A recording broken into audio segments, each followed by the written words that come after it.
Saudara-saudara, Bapak Ibu sekalian yang saya hormati, marilah kita pada petang ini memanjatkan pujian dan syukur kita kehadirat Allah Subhanahu wa taala. Alhamdulillah, pada malam ini kita masih bisa bersama-sama untuk talabul ilm. Mudah-mudahan kita semua di tempat ini mendapatkan rahmah dari Allah Subhanahu wa taala. Bapak Ibu sekalian, topik yang akan saya bicarakan pada malam ini lebih global, lebih mengacu pada tujuan misi kerasulan yang Allah telah abadikan di dalam Al-Quran sebelum risalah Nabi kita Muhammad sallallahu alaihi wasallam. Jadi yang akan kita bicarakan ini lebih kompleks. Saudara-saudara, bicara mengenai Al-Quran, kita memang dikejutkan dengan berbagai informasi apa yang termaktub di dalamnya. Karena Al-Quran bukan hanya bicara mengenai risalah yang terakhir berkaitan dengan khataman nabiyyin, tapi juga bicara mengenai risalah nabi-nabi sebelumnya. Dan itu tidak dipahami dalam makna yang sempit, tetapi dimaknai dalam pemahaman yang lebih terbuka. Mengapa saya katakan demikian? Karena di dalam Al-Quran itu sendiri banyak isyarat yang tentu saja menjadi pelajaran bagi kita untuk melihat mengapa banyak muncul agama-agama. Dan tentu saja kita baru saja dikagetkan, tapi sebetulnya tidak terlalu kaget. Adanya seseorang yang tiba-tiba meninggalkan ajaran Islam kemudian memilih ajaran di luar Islam. Naudzubillahi min dzalik. Tetapi kita harus mengetahui apakah memang agama-agama yang ada di permukaan bumi ini memang ada semacam link, ada sesuatu yang bisa mencari meeting point meskipun juga ada perbedaan. Al-Quran memang luar biasa, saudara-saudara, Bapak Ibu sekalian. Tadi saya sudah membuka apa yang saya akan sampaikan itu melalui ayat yang termaktub dalam surah Al-Anbiya. Nama surahnya pun luar biasa ini, Al-Anbiya. Dan ayat yang tadi saya baca itu ayat yang ke-76. Kalau diterjemahkan secara sederhana, wa Nuhan idh nada min qabl. Dan Nuh tatkala dia memanjatkan doa atau menyeru kepada Allah tabaraka wa taala sebelumnya, fastajabna lahu, maka kami ijabahi, maka kami kabulkan doa dari Nabi Nuh itu. Fanajjainahu wa ahlahu, maka kami kemudian menyelamatkan Nuh dan keluarganya minal karbil azim, dari bencana yang amat dahsyat. Tentu saja informasi ini tidak hanya termaktub dalam surah Al-Anbiya, tetapi juga termaktub dalam surah-surah yang lain. Arti harfiah dari ayat ini sebetulnya kita paham. Apa yang dimaksud sebagai karbil azim, bencana yang amat dahsyat, berkaitan dengan pribadi Nuh. Tentu saja itu berkaitan dengan peristiwa banjir besar. Saudara-saudara sekalian, Al-Quran selain mencantumkan nama kitab suci Quran, tetapi juga mencantumkan nama kitab-kitab suci sebelum Quran. Makanya di dalam Quran ada informasi misalnya Syahrul Ramadan alladzi unzila fihil Quran. Di bulan Ramadan itu diturunkan Al-Quran. Artinya di dalam kitab suci kita ini, nama kitab suci Al-Quran secara literal dicantumkan. Tetapi pasti kita bertanya, apakah ada kitab-kitab lain sebelum Quran diturunkan juga dicantumkan dalam Quran? Jawabannya ada. Namun Allah Subhanahu wa taala hanya memberikan sampel, memberikan contoh. Salah satunya misalnya kitab Taurat, kemudian kitab Injil, kemudian kitab Zabur. Selain itu ada kitab-kitab lain, cuma Allah tidak mencantumkannya. Dan bahkan nabi-nabinya pun yang menerima kitab itu juga dicantumkan di dalam Quran. Misalnya kitab Taurat diturunkan kepada Nabi Musa. Kemudian kitab Zabur diturunkan kepada Nabi Daud.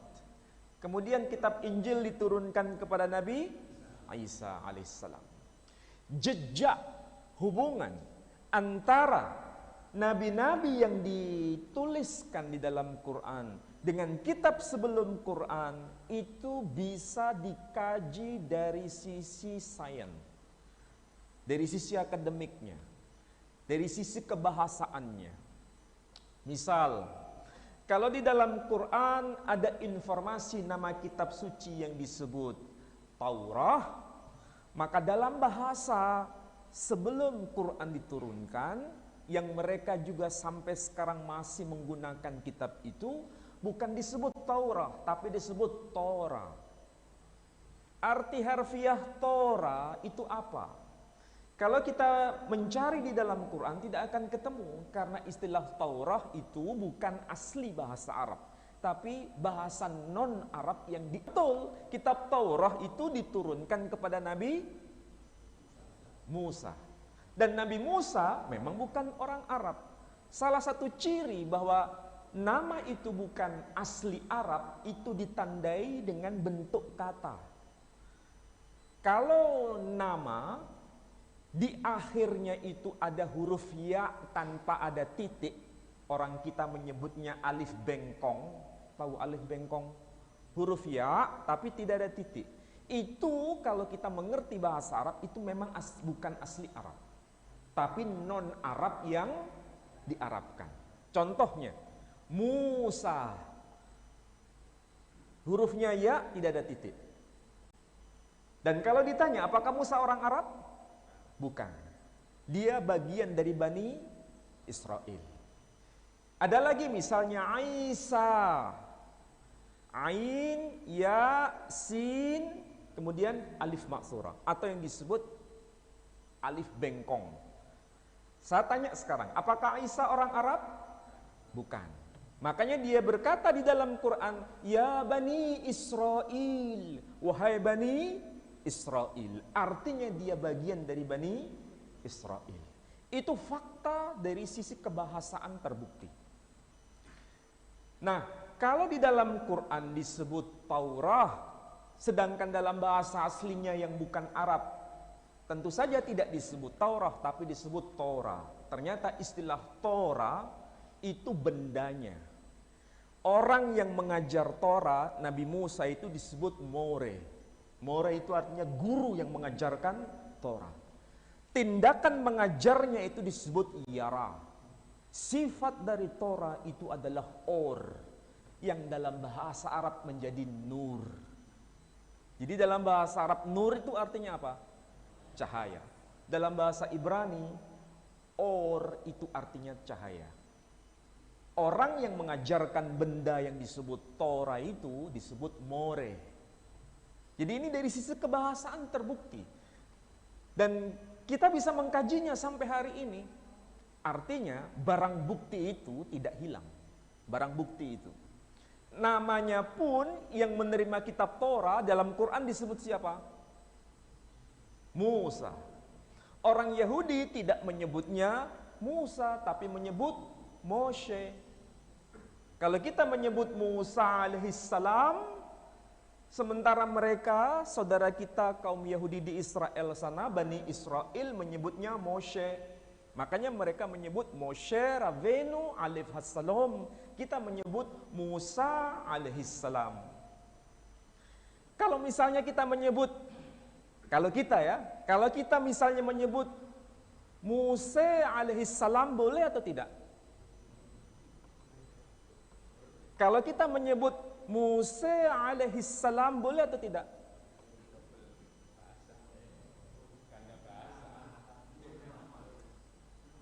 Boleh atau tidak? Kalau kita menyebut Musa alaihissalam, boleh atau tidak? Boleh. Pertanyaannya sekarang, kalau kita menyebut Musa alaihissalam, boleh atau tidak? Tidak boleh. Nah, ini pelajaran ya, ini pelajaran. Quran itu diturunkan dalam 7 qiraah. 7 qiraah. Ya. 7 qiraah itu berarti 7 dialek bahasa Arab, dan itu diterima langsung oleh Rasul Muhammad SAW. Sehingga ketika membaca Quran itu ada 7 bacaan. Salah satu bacaan kita membaca apa? Hal ataka haditsu Musa. Ada bacaan itu? Ayatnya gimana? Surat yang saya baca tadi, surat ayat 15, hal ataka haditsu Musa. Musa. Kalau misalnya saya baca begini, hal ataka haditsu Musa, boleh atau tidak? Hal ataka haditsu Musa, boleh dibaca.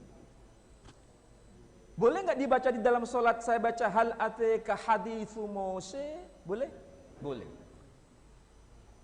Itu berarti salah satu di antara 7 qiraah sab'ah. Berarti nama beliau boleh kita lafalkan Musa alaihissalam atau Musa alaihissalam. Kalau Musa alaihissalam itu bentuk konkret bahasa Arabnya yang sudah standar. Tapi ketika disebut Mose, berarti itu ada pertemuan antara bahasa sebelum Quran dengan bahasa Quran. Yang saya maksud bahasa Ibrani menyebut Moshe, Quran menyebut Musa, yang standar menyebut Musa. Inilah fakta real. Dan kita harus tahu begitu. Jadi ini pelajaran dari Allah Subhanahu wa taala. Kalau kita tidak tahu, jangan langsung menghakimi yang menyatakan itu. Karena Quran menegaskan Musa ada dicantumkan dalam Quran. Biriwayah khalaf an Hamzah. Jadi riwayah khalaf. Yang kita baca Musa itu riwayah Hafiz. Yang kita baca Musa juga riwayat Warash. Ada lagi riwayat-riwayat yang lain, ya 7 tadi itu, seperti nama Ibrahim, boleh kita baca Ibrahim, boleh kita baca Ibrahim. Saudara kita Yahudi menyebutnya bukan Ibrahim, bukan Ibrahim, tapi Avraham. Nah, disinilah fakta real. Kalau studi kebahasaan sekarang, itu menjadi bukti konkret bahwa Allah tidak menghilangkan barang bukti itu. Dan memang Quran itu ada kaitan dengan kitab-kitab sebelumnya. Paham? Tetapi kita harus tahu Quran itu sebagai risalah terakhir yang menutup risalah-risalah sebelumnya. Apa yang benar dalam risalah-risalah sebelumnya dibenarkan, apa yang keliru diluruskan. Itu fungsi Quran sebagai musaddiq. Nah, ini tidak bicara hanya satu agama. Ini bicara agama-agama. Makanya kalau bicara salah satu putri Soekarno, namanya Bu Sukmawati, itu sebetulnya kita berpikir, apakah ini sesuatu pilihan yang tepat? Apakah memang dia harus banyak belajar lebih dulu? Saya tidak mau menghina orang, saya tidak mau memburuk-burukkan orang, tapi saya memanggil hati setiap orang untuk merenungkan kembali. Pilihannya apakah sudah tepat, atau barangkali dia khilaf. Kalau ini dijabarkan dengan secara apa adanya, mungkin orang itu akan terbuka. Misalnya begini, di dalam Quran ada nabi yang disebut dengan nama Nuh.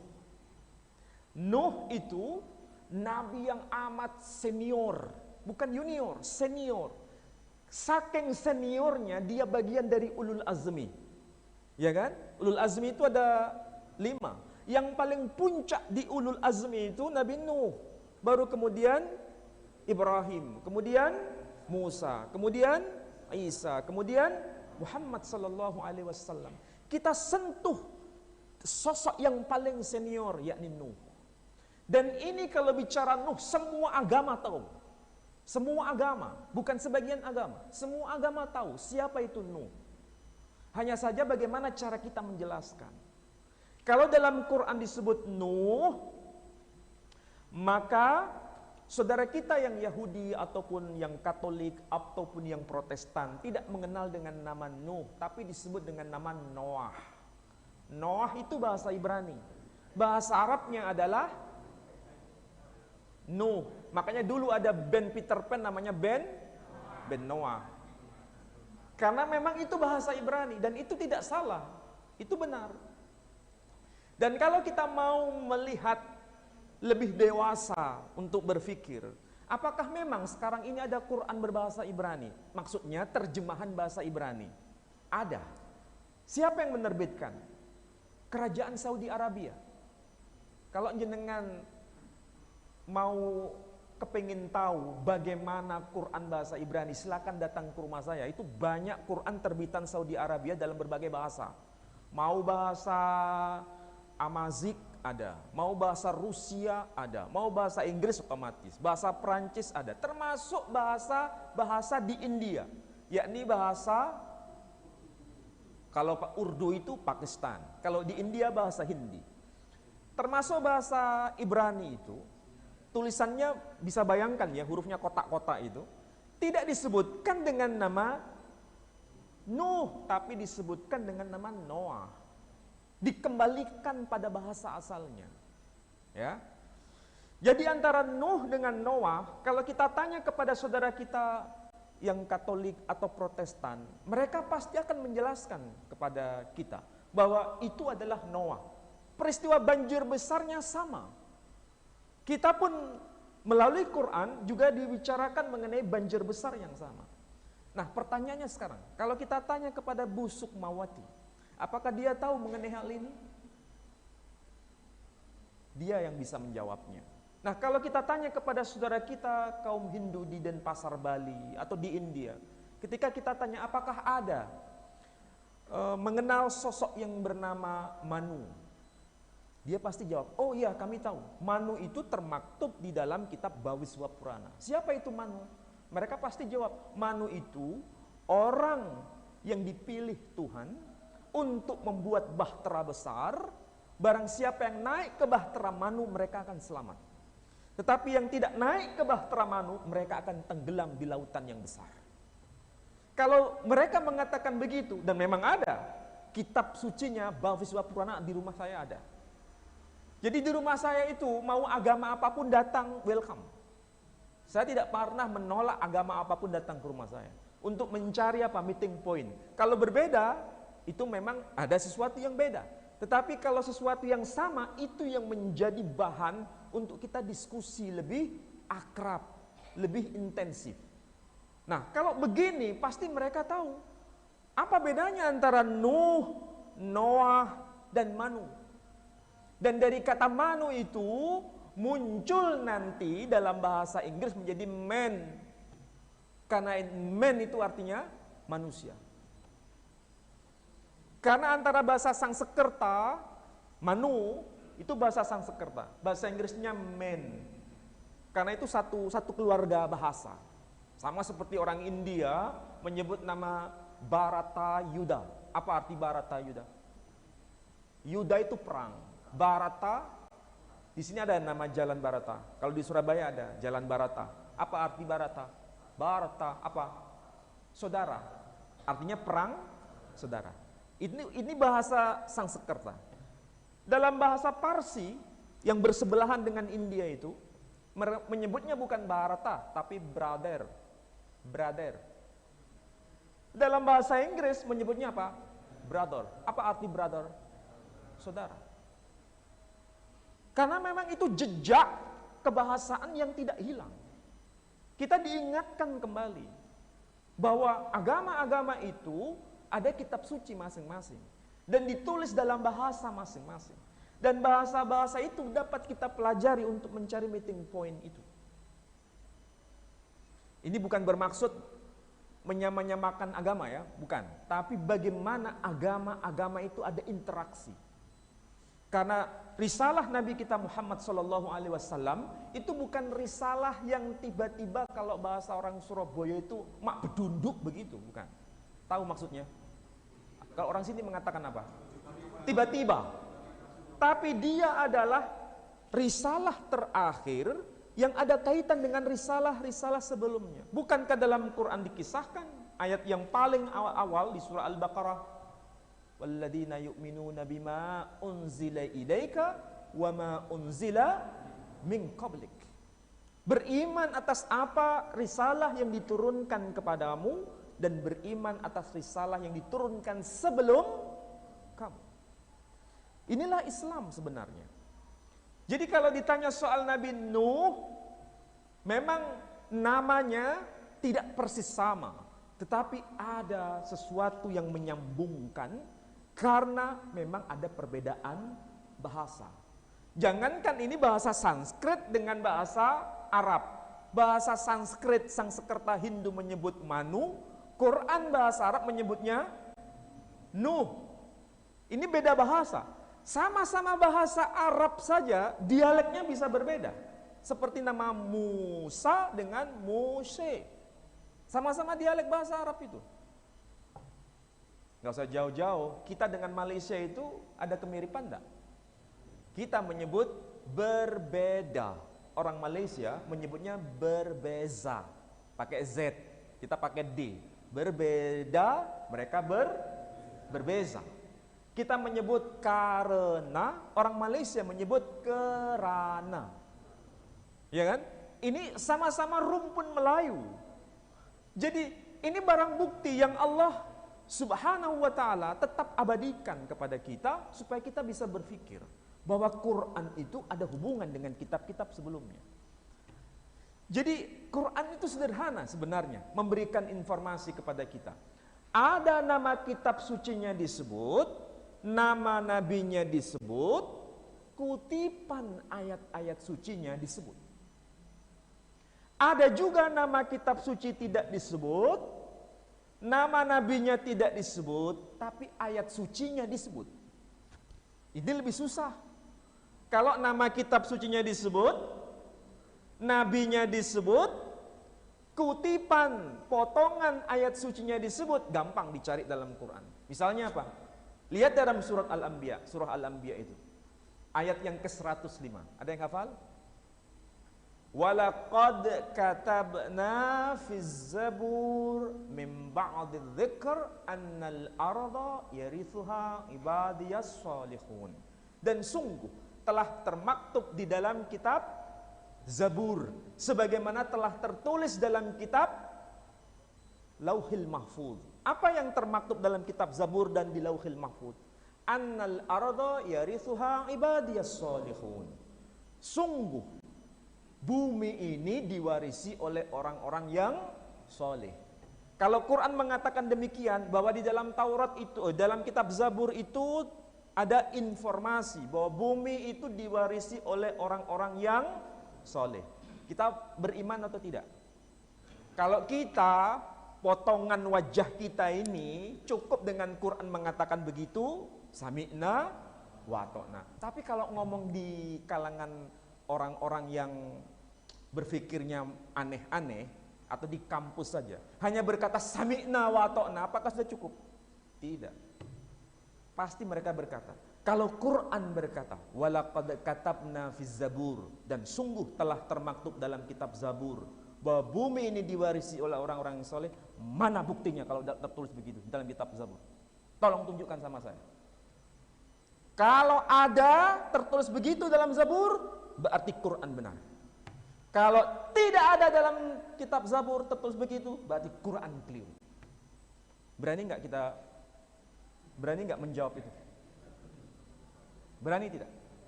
Kalau saya berani, karena apa? Sumpah Allah Subhanahu wa ta'ala sendiri. Beliau dalam Quran berkata apa? Walaqad, laqad itu berarti sungguh, berarti yang bersumpah siapa? Allah tabaraka wa ta'ala. Kalau Allah sendiri yang bersumpah begitu, pasti dia akan tetap memelihara jejak itu. Bukti itu pasti ada. Masalahnya, kita bisa membuktikan itu enggak? Apakah sekarang masih ada ayat begitu?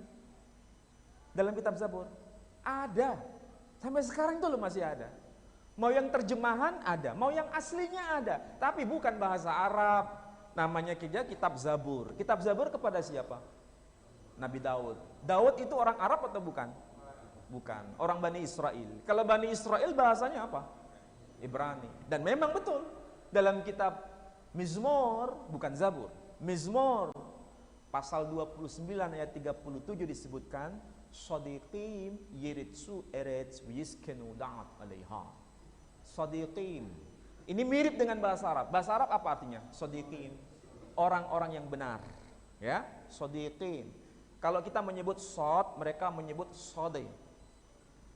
Kita menyebut dal, mereka menyebut dalet.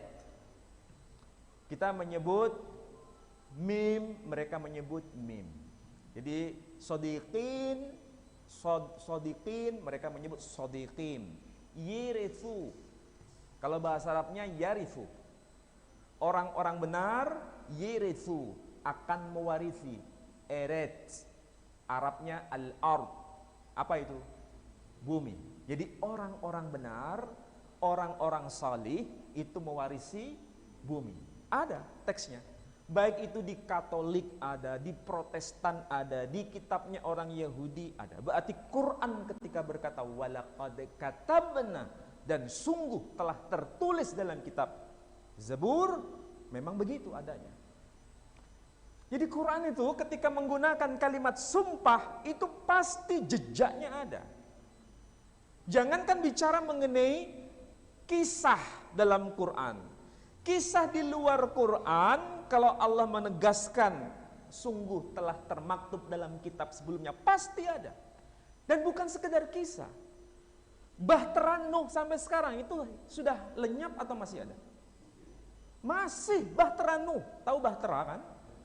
Perahu besarnya Nuh itu sampai sekarang masih tersimpan. Tersimpan di freezer dalam tanda kutip. Freezer apa maksudnya? Di puncak Gunung Jodi di wilayah Turki. Dan itu ditutup dengan lapisan es. Tapi sebagiannya potongan kayu itu sudah dibawa oleh para ahli dari Rusia dan sekarang disimpan di Leningrad. Ketika diteliti, potongan kayu itu memang sezaman, seusia dengan Nuh. Dan yang ada di puncak Gunung Jodi itu, ternyata bahteranya itu persis seperti kapal besar. Sampai sekarang masih ada. Artinya apa? Peristiwa ini terjadi kapan? Kita ini hidup tahun berapa? Kita dengan Nabi itu berapa tahun? Kita dengan hijrahnya Nabi berapa tahun? 1440. Sekarang ini berapa? 1443. Jarak kita dengan Nabi apa istilahnya kasarnya ya 1443.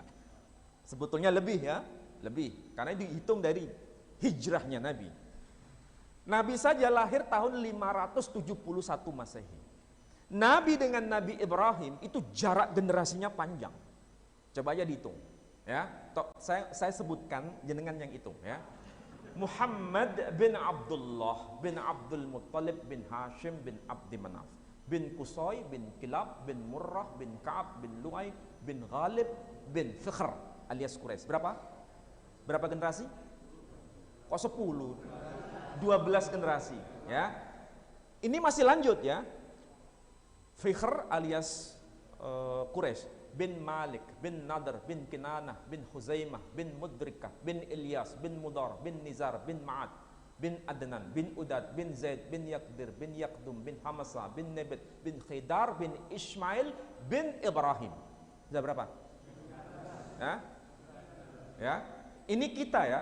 Orang Yahudi, orang Katolik, orang Protestan tahu siapa itu Ismail, siapa itu Ibrahim. Dalam bahasa mereka menyebut Yishmael dan Abraham atau Abraham.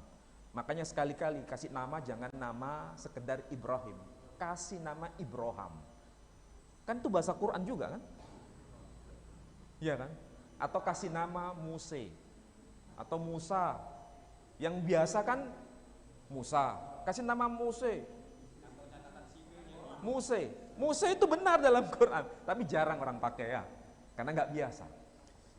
Jadi kalau Yishmael bin Abraham atau Ismail bin Ibrahim itu masih ke atas. Yishmael bin Abraham bin Terah bin Nahor bin Seruk bin Ra'u bin Pelek bin Eber bin Shela bin Arpakshad bin Shem bin Noah. Bin Noah bukan bin Peter Pan. Bin Noah. Noah itu Nabi Nuh. Berapa generasi tadi? 12. Tambah tadi berapa? Jadi berapa total? 31 plus 12 berapa? 43. Anggap saja rata-rata usia itu 100 lah. Ada yang 100 lebih, ada yang 100 kurang. Rata-rata 100. Kalau 100 itu tadi jumlah 43, berarti 4.300 tahun.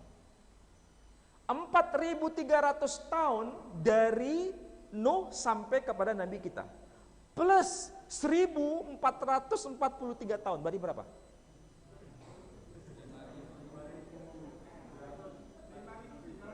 5.700 sekian tahun. Ternyata perahunya Nabi Nuh, bukan perahu, kalau perahu itu kecil, bahteranya Nabi Nuh sampai sekarang masih ada. Mau melihat atau membaca jurnal berkaitan dengan penelitian itu, berarti bisa diakses data itu. Artinya Allah menghilangkan barang bukti enggak? Enggak. Jadi kalau seandainya wahyu Allah tabaraka wa ta'ala hanya berupa qaul saja. Qaul saja. Allah tidak menggunakan itu. Masih ada pendampingnya. Apa itu pendampingnya? Barang bukti. Jadi barang bukti plus wahyu itu berdampingan. Makanya dalam Islam tidak dipisahkan antara agama dengan sains. Tidak dipisahkan. Bagi kita orang-orang Muhammadiyah, antara agama dan sains itu tidak boleh dipisah-pisahkan. Sebagaimana Allah tabaraka wa ta'ala ketika bicara mengenai Quran juga tidak pernah menghilangkan barang bukti itu.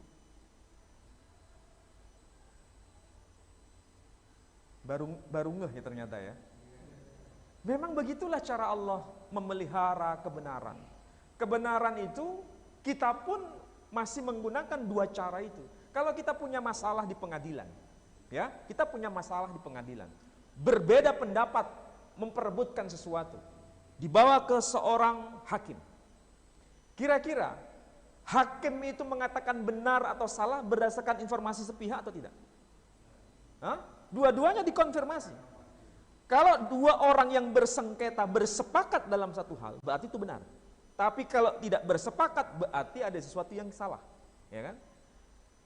Dan hakim apakah cukup hanya mendengar dua kesaksian orang itu? Tidak. Apa yang dia tuntut? Barang bukti.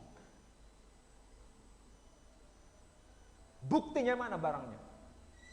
Kalau nggak bisa menghadirkan barang bukti, omong kosong sudah. Begitu juga Allah tabaraka wa ta'ala.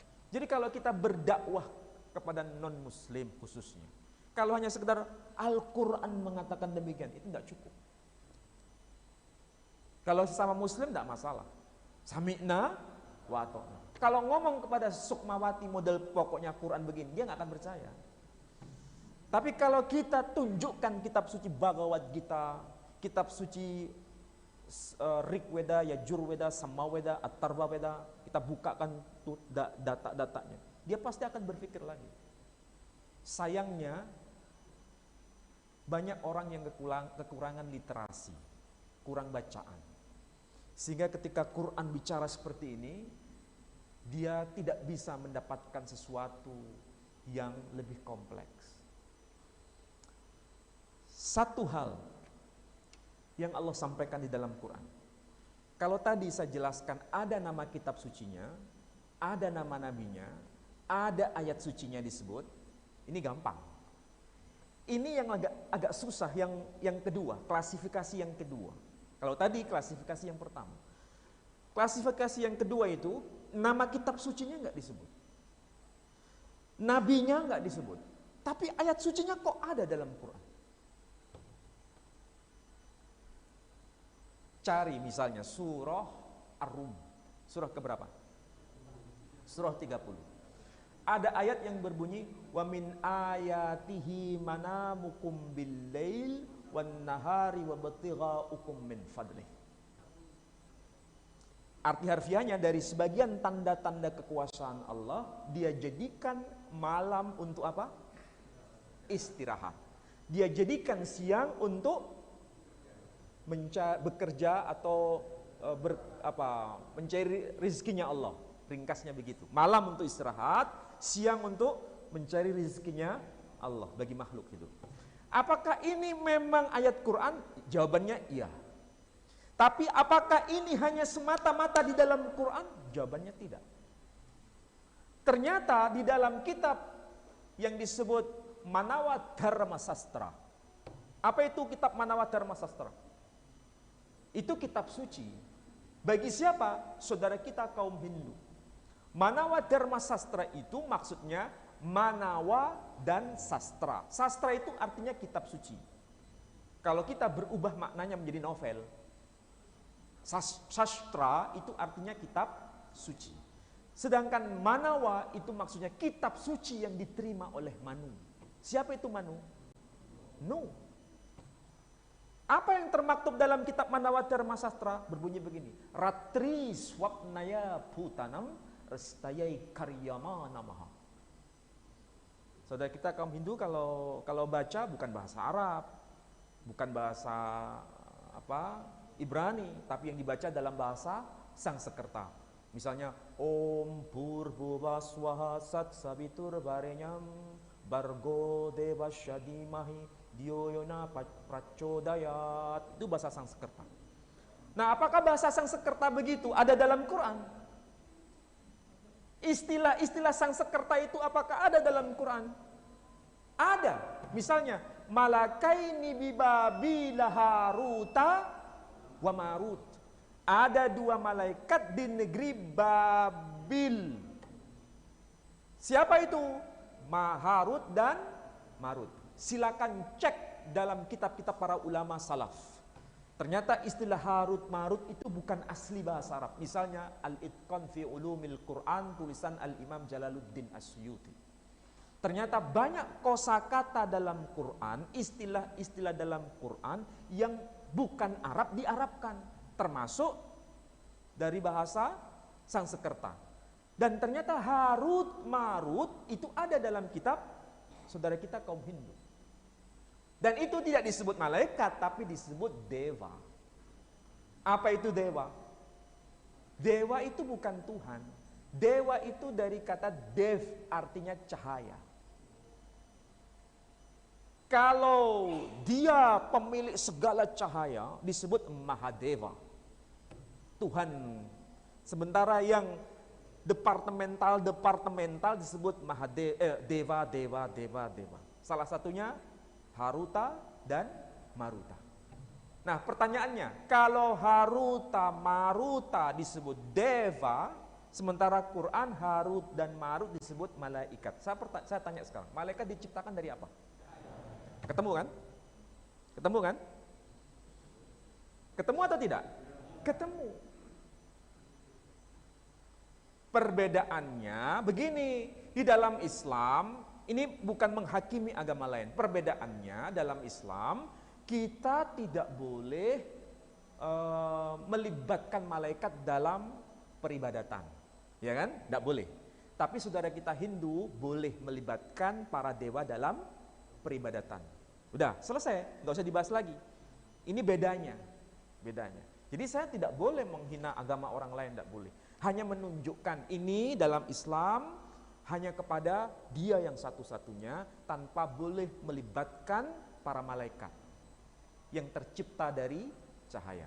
Sedangkan dalam tradisi Hindu, dewa-dewa itu banyak dan dapat dilibatkan dalam peribadatan. Ini bedanya. Jangan sampai begini nanti akan terjadi kegaduhan, ya. Dan itu saya kira menjaga toleransi dalam konteks itu penting, karena bicara itu harus hati-hati. Apalagi ini direkam. Kalau direkam nanti masuk kemana? Kalau saya tidak hati-hati, berbahaya. Betul tidak? Tapi saya menjelaskan begini, saya menyinggung agama lain tidak? Tidak. Hanya menjelaskan saja. Nah itu bedanya. Ini masih dilanjut atau? Jadi isaknya agak mundur? Oke. Sampai mana tadi saya? Oh gini. Jadi Harut Marut itu bukan hanya ada dalam Quran, tapi juga dalam kitab sebelum Islam. Dan ini bukan hanya bicara mengenai wilayah Timur Tengah, tapi wilayah sampai tradisi Arya. Ya, kalau tadi ada nama kitab suci, ada nama nabinya, ada kutipan ayat suci dicantumkan dalam Quran, itu klasifikasi pertama. Yang kedua, klasifikasi yang kedua, nama kitab suci nggak disebut, nabinya nggak disebut, tapi ayat sucinya ada dalam Quran. Ayat sucinya itu termaktub dalam Quran. Itu baru satu contoh. Apa maksudnya ratri swapnaya butanam? Ratri swapnaya butanam, kami jadikan buta untuk istirahatmu. Buta, kita menyebut buta itu gelap atau terang? Gelap. Ratri swapnaya butanam, restaya karimaya namaha. Dan kami jadikan siang hari untuk bekerja bagi makhluk hidup. Berarti ada link. Dan tidak salah bila Quran ini sebagai risalah terakhir dan nabinya disebut khataman nabiyyin. Kemudian mungkin kita bertanya, lah Ustaz, kalau begitu apakah Krishna, Rama itu nabi dulunya? Kalau saya ditanya begitu, sebetulnya ada isyarat dalam Quran ya. Krishna itu tidak jauh beda personalitasnya dengan Kristus. Kristus sama dengan Al-Masih menurut Quran. Saudara kita Nasrani menyebutnya Kristus. Hanya saja Krishna tidak disebut sebagai nabi, karena istilah nabi itu kan bahasa Arab. Mereka menyebutnya apa? Awatara. Awatara. Awatara itu istilahnya memanifestasikan yang maha mutlak itu di tengah-tengah manusia. Nah ini sama dengan arsalnaka, Allah telah mengutus engkau. Kalau dalam versi Quran. Jadi ada sesuatu yang menjadi penanda bahwa agama-agama itu ada titik temu, tetapi juga ada perbedaan. Jadi jangan ada di tengah-tengah kita berkata semua agama sama, itu salah. Kalau ada yang berkata semua agama sama, itu keliru. Itu terlalu ekstrim dan itu sangat tidak membuat kita dewasa dalam menyikapi agama-agama. Tetapi jangan dikatakan bahwa agama-agama ini tidak ada hubungan, ada hubungannya. Itulah sebabnya dalam Quran disebutkan risalah sebelum Islam itu ada nabi-nabinya. Bahkan di dalam hadis, kalau guru-guru kita pernah menjelaskan, ada 124.000 nabi. 124.000 nabi itu banyak atau sedikit? Oh banyak, tapi nabi dalam Quran, nama-nama mereka disebutkan cuma berapa? 25. Ini yang pintar matematik coba hitung. Dari 124.000 nabi, yang 25 hanya diberikan sampelnya, berarti hanya berapa persen? 10%? Enggak sampai. 5%? Enggak sampai. 2%? Enggak sampai. 1%? Enggak sampai. Jadi berapa? 0,02% ya. 0,02%. Dari 124.000 dibanding cuma 25, hanya 0,02%. Berarti kalau seandainya semua nabi dikisahkan dalam Quran, bisa bayangkan nggak betapa tebalnya Al-Quran? Ini cukup menjadi sampel saja. Supaya apa? Supaya kita paham sebagai muslim, jangan lupa mereka itu disapa dengan sebutan ahlul kitab. Apa itu ahlul kitab? Ahl itu keluarga. Berarti kita ini satu keluarga. Baik keluarga dalam persoalan keagamaan, apalagi dalam konteks Indonesia, keluarga dalam kebangsaan kita. Keluarga. Tetapi mereka ini disebut embel-embel apa? Alkitab. Keluarga yang menerima kitab-kitab. Kita pun juga menerima kitab-kitab yang terakhir. Jadi Quran datang itu untuk sebagai musaddiq. Kalau benar, dikatakan benar. Kalau keliru, dikatakan keliru. Sederhana Quran itu. Biasanya ini cara Allah Subhanahu wa taala berkomunikasi dengan kita ya. Kalau kisahnya itu hanya singkat di dalam Quran, itu berarti cerita yang ada di dalam kitab-kitab sebelum Quran itu pasti benar. Kalau ceritanya singkat dalam Quran, itu berarti sebelumnya sudah benar. Kalau itu diulang lagi, berarti ini tidak sistematik. Tetapi kalau Quran bicara itu sangat detail, panjang gitu ya, itu berarti yang lama itu ada sesuatu yang keliru. Makanya diluruskan. Itu cara Allah berkomunikasi melalui Quran. Misal sekarang, siapa yang tidak mengenal kisah Nabi Musa dalam Quran? Semua tahu. Apakah hanya disebutkan dalam satu surah? Tidak, banyak surah. Apakah hanya dalam satu ayat? Tidak, banyak ayat. Kenapa? Disebutkan dalam banyak surah dan dalam banyak ayat. Kenapa? Karena meluruskan. Apa salah satu contoh meluruskan? Buktinya mana? Kalau ngomong saya minta bukti. Buktinya mana? Salah satu contoh buktinya, saya tanya, saya jawab sendiri. Salah satu contohnya misalnya apa?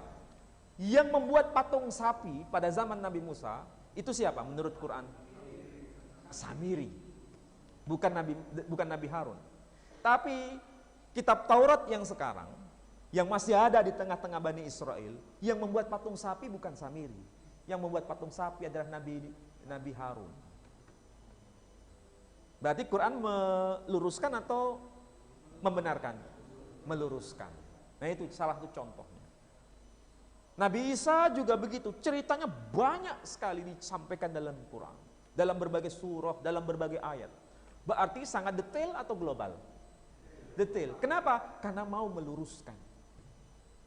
Tapi bagaimana kalau ceritanya hanya sedikit sampelnya? Berarti yang awal-awal itu sudah benar. Begitu cara Allah berkomunikasi dengan Quran. Bahkan saya pernah komunikasi dengan saudara-saudara yang Hindu tadi. Misalnya saya baca itu di dalam tulisan huruf Devanagari. Tahu Devanagari? Tulisan orang-orang India itu loh. Tulisannya yang aneh-aneh itu. Nah, itu namanya Devanagari. Ini yang menerbitkan Saudi Arabia. Namanya saja hurufnya Devanagari. Apakah ditolak istilah Devanagari? Ya tidak, meskipun menyebut nama dewa. Tulisannya disebut Devanagari. Kalau kita bahasa Indonesia hurufnya huruf apa?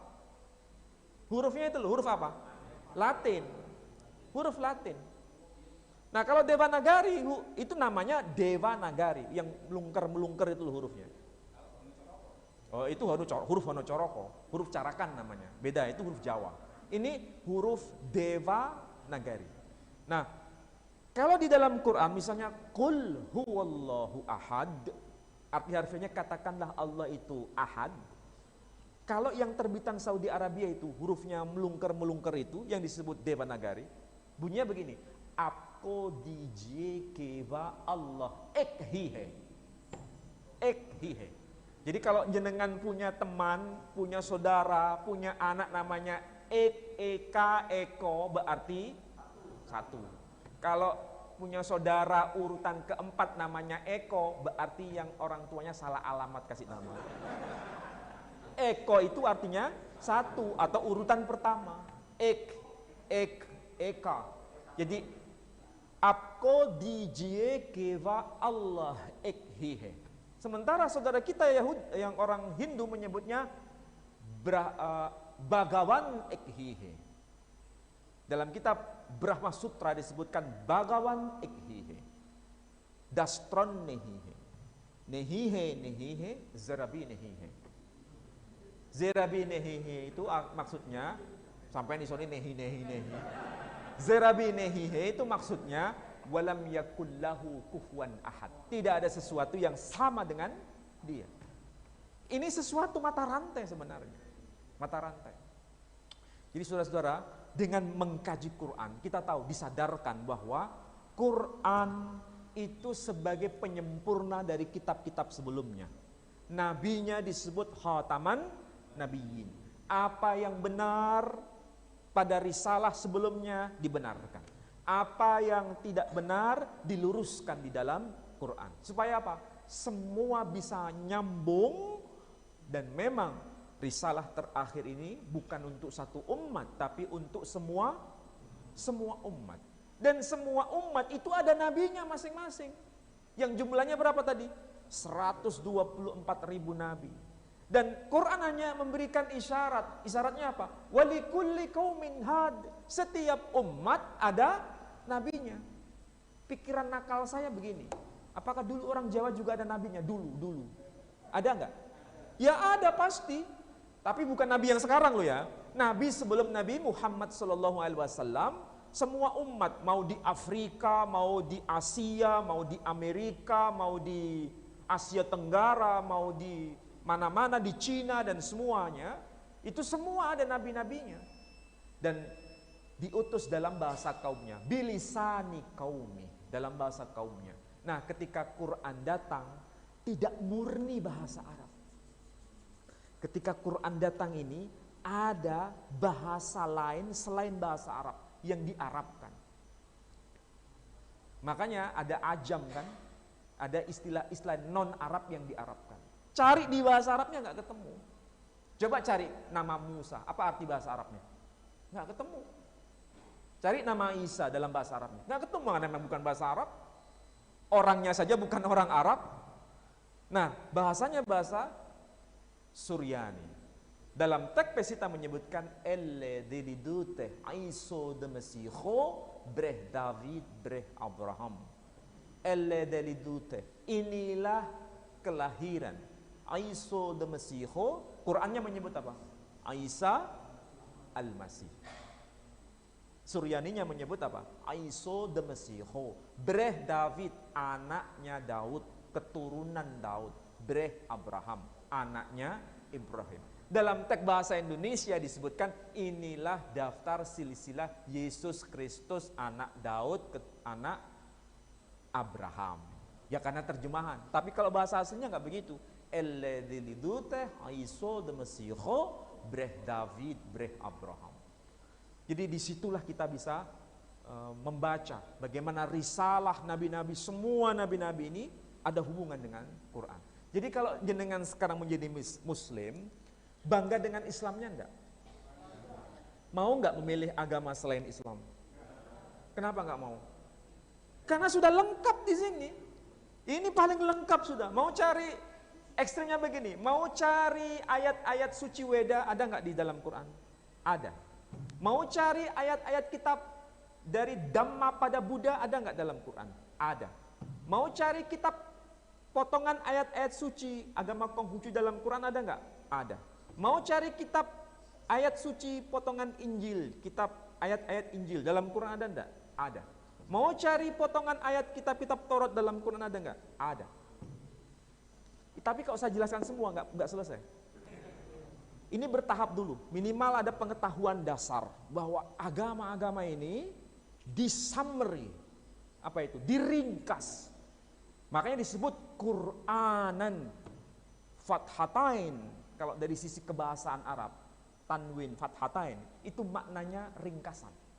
Makanya disebut Quran, itu menandakan bahwa ini teks merupakan teks ringkasan dari apa yang dulu pernah Allah sampaikan kepada nabi-nabi semua, ditutup dengan risalah yang terakhir di tangan Rasul Khataman Nabiyyin Muhammad sallallahu alaihi wasallam. Udah mulai terbuka kan?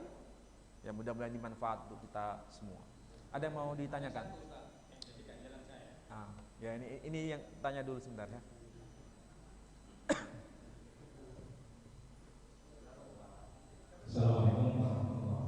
Suaranya ngebas.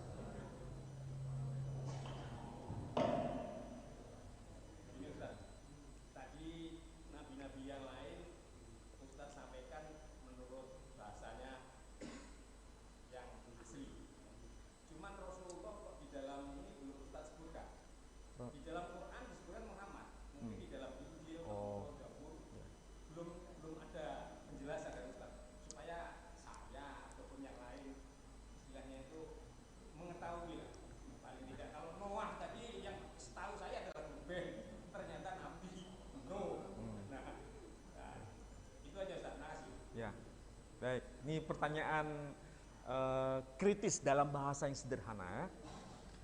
Jadi begini, kalau Quran saja wujudnya seperti itu ya, mau potongan ayat-ayat suci dalam berbagai kitab ada dalam Quran. Istilah-istilah yang dipakai dalam Quran ternyata bukan hanya Arab saja, non-Arab pun ada di dalam Quran.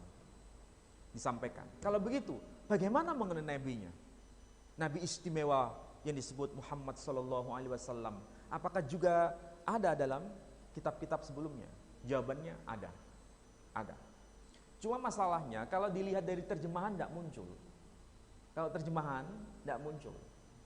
Tapi kalau dalam bahasa aslinya muncul. Misalnya, dalam satu kitab yang diterima oleh Shlomo itu menyebut kita Sulaiman.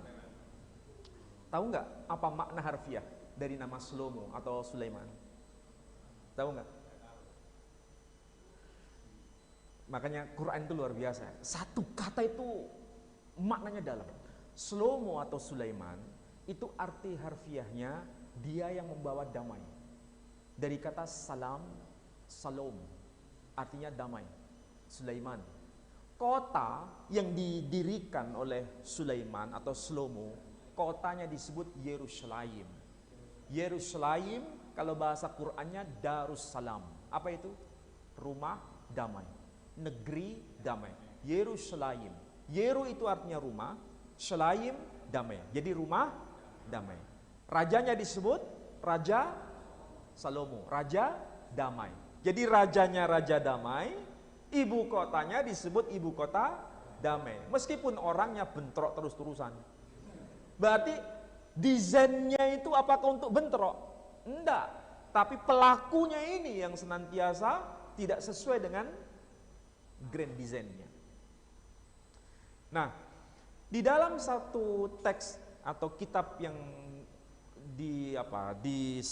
disandarkan kepada Shlomo itu yang namanya kitab Kidung Agung atau bahasa aslinya disebut Sir Hashirim.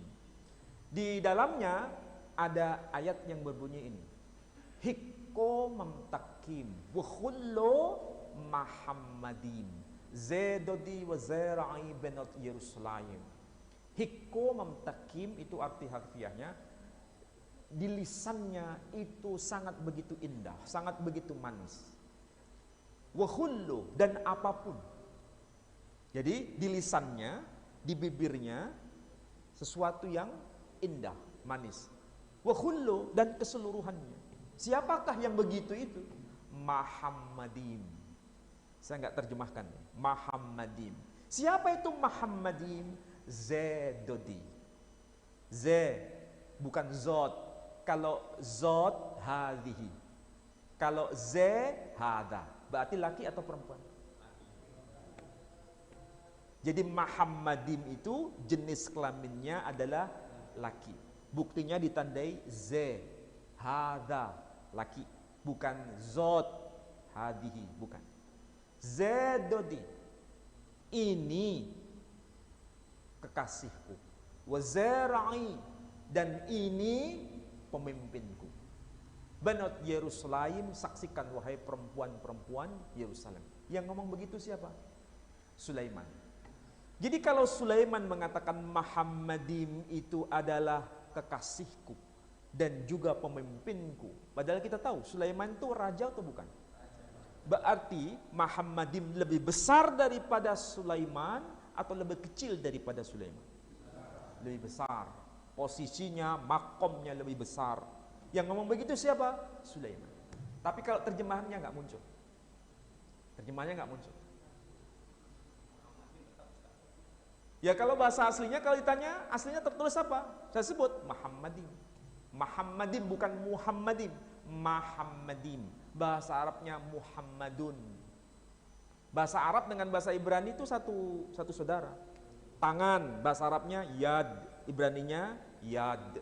Salam, bahasa Ibraninya salom. Baitun, mereka menyebut bait. Ya kan? Kita menyebut kaki, rijl, mereka menyebut regel. Kita menyebut hajar, mereka menyebut hagar. Kita menyebut Ibrahim, mereka menyebut Abraham.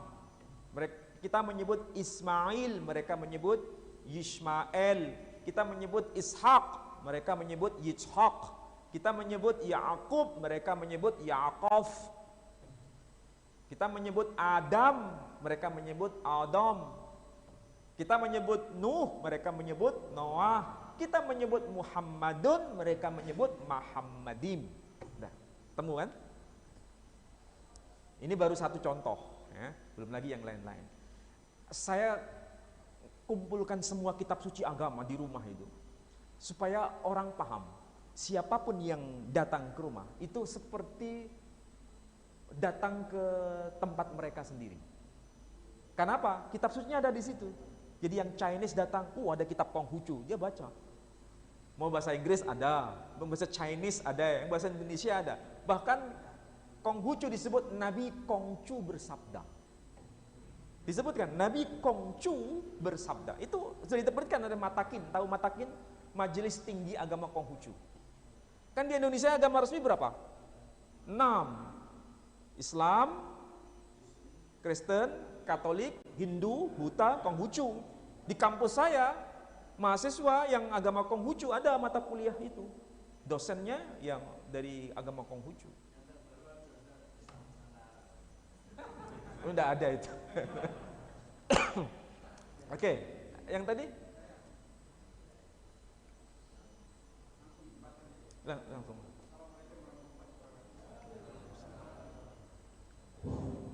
Terima kasih Ustaz. Kebetulan malam ini saya ketemu dengan pakarnya bahasa.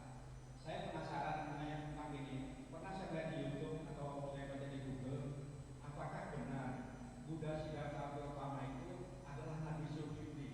Kan dalam bentuk bahasanya kan sama-sama orang yang bijaksana. Dalam Al-Quran, dalam bahasa Arab, Zulkifli itu kan orang yang bijaksana juga. Apakah memang Nabi Zulkifli itu sama dengan Buddha Siddhartha Gautama di agama Buddha? Mohon penjelasan dalam bentuk bahasa.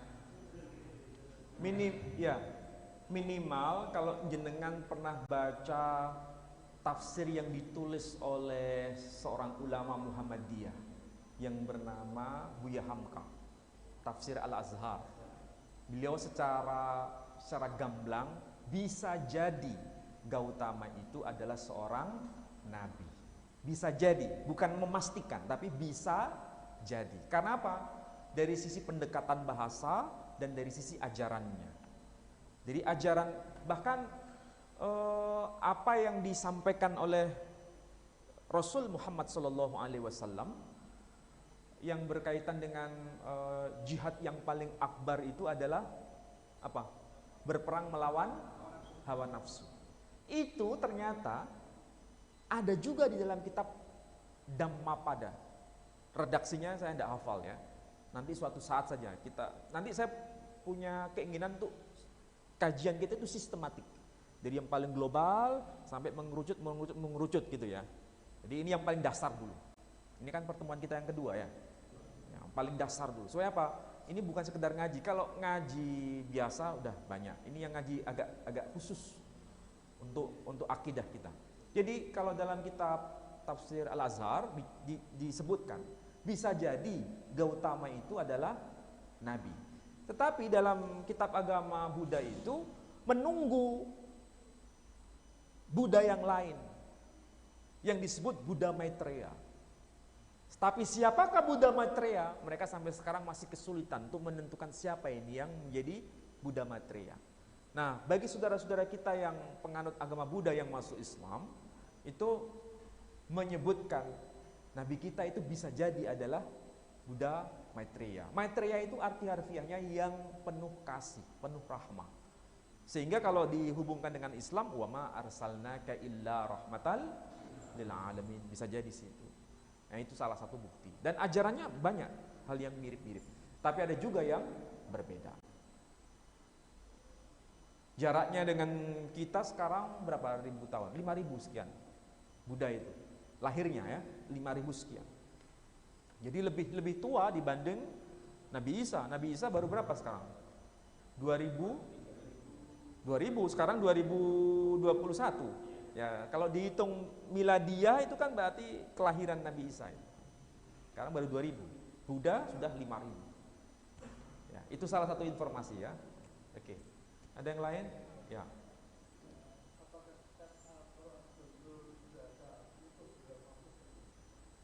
Ya.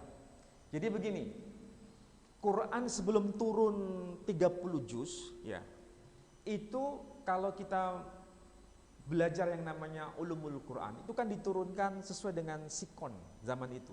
Ayat demi ayat diturunkan sesuai dengan misalnya ada surat Makkiyah, ada surah Madaniyah. Bahkan ini turun di Madinah, ini turun di Makkah. Situasinya macam-macam. Dicatat semua, baru kemudian menjadi 30 juz. Nah, kalau turunnya berangsur-angsur, tidak sekaligus, berarti dulunya itu apakah di Lauhil Mahfuz Quran itu satu utuh begitu? Iya, jawabannya iya. Maka sebelum kitab-kitab suci lain itu diturunkan, sebetulnya kalau bahasa sederhana, ayat-ayat Quran itu dititipkan di kitab masing-masing agama itu. Tahu maksudnya? Sehingga nanti kesimpulannya ketika Quran itu datang, ayat suci itu nongol juga di dalam Quran lagi. Paham ya kira-kira maksudnya? Jadi awalnya itu utuh dalam Quran di Lauhil Mahfuz, sebelum risalah terakhir itu turun 30 juz, itu serpihan-serpihan ayat Quran dititipkan kepada nabi-nabi sebelumnya. Sehingga itu masuk dalam kitab-kitab suci itu.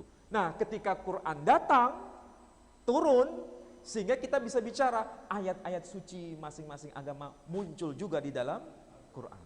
Nah, begitu cara kita memahami dalam arti Lauhil Mahfuz di sana. Tapi bagaimana redaksinya seperti apa itu tidak bisa saya jelaskan. Tapi ketika diturunkan dalam 30 juz itu redaksinya itu bisa dalam arti qiraah sab'ah, ya kan? Tapi di sananya seperti apa? Para ulama tidak bisa menjelaskan karena itu sesuatu yang sangat tidak tersentuh. Tapi ketika turun itu menjadi 7 bacaan, 7 model bacaan.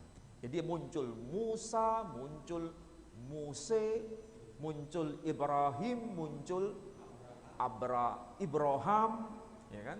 Itu redaksi Quran. Paham ya? Ya.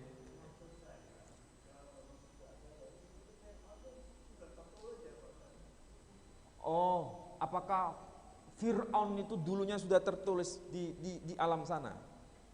Nah, ini berkaitan dengan cara memahami sama seperti takdir, cara memahaminya.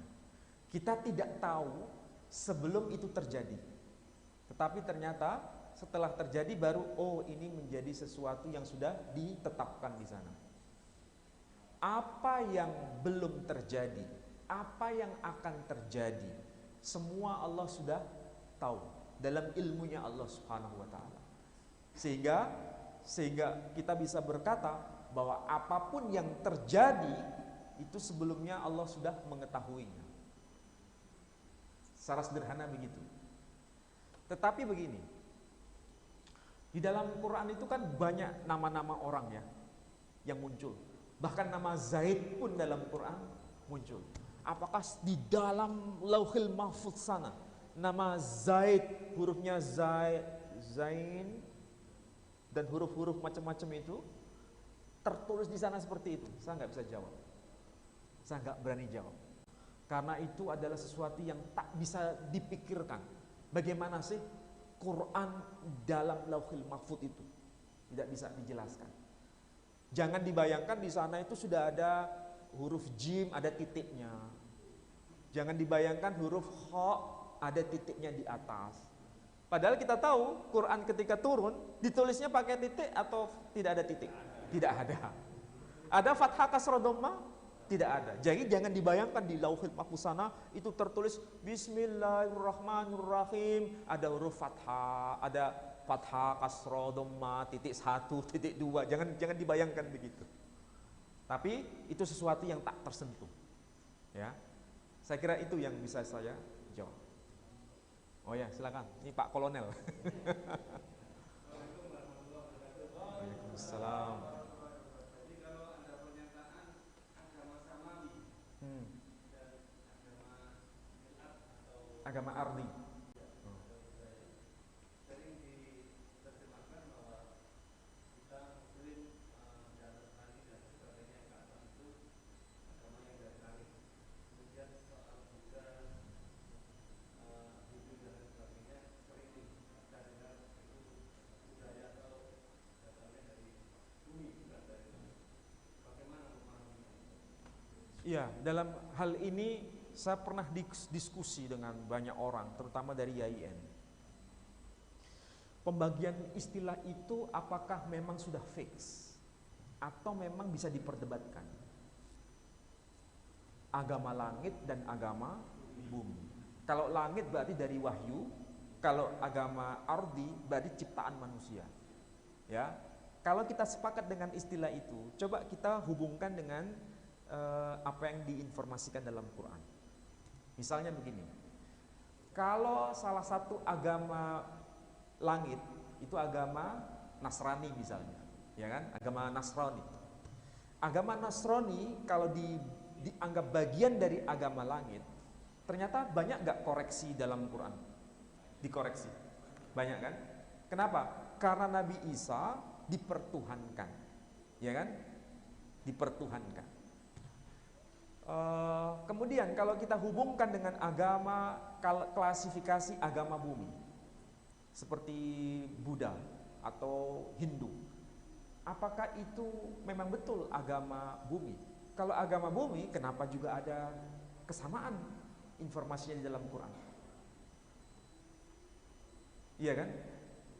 Ayat-ayat agama Buddha, ayat-ayat agama Hindu dalam Quran ternyata ada.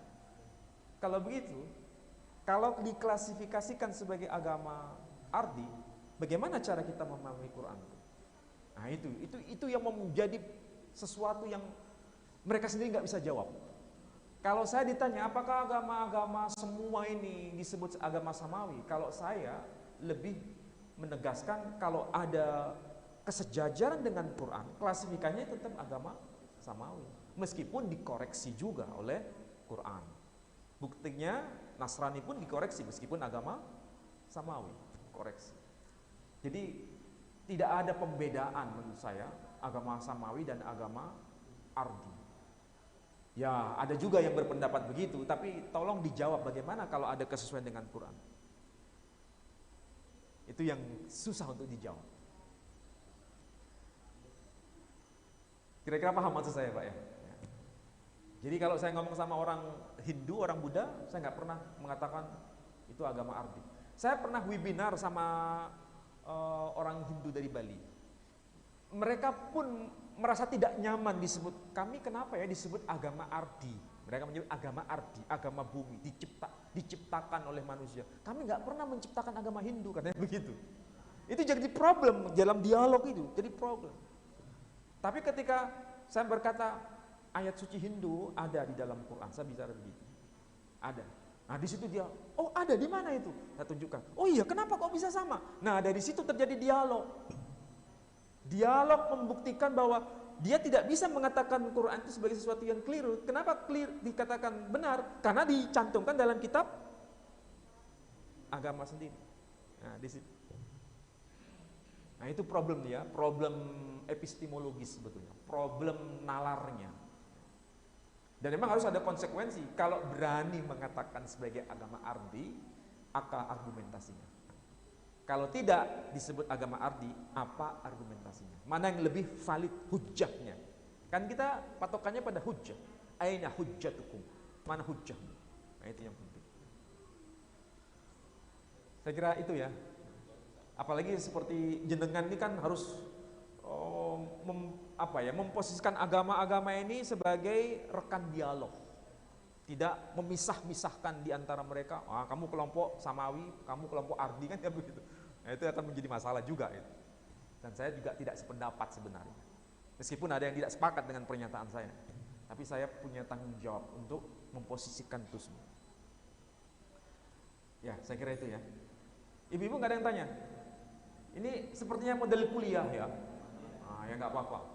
Supaya tahu bahwa Islam itu ternyata agama yang paling sempurna, menyempurnakan risalah-risalah sebelum datangnya Nabi terakhir, Sayyidina Muhammad sallallahu alaihi wasallam. Itu yang paling penting. Supaya iman kita ini paham melalui dasar Quran. Saya kira demikian, mudah-mudahan manfaat bagi saudara-saudara sekalian. Saya akhiri dengan doa penutup majelis. Subhanakallahumma bihamdika asyhadu an la ilaha illa anta astaghfiruka wa atubu ilaik. Assalamualaikum warahmatullahi wabarakatuh.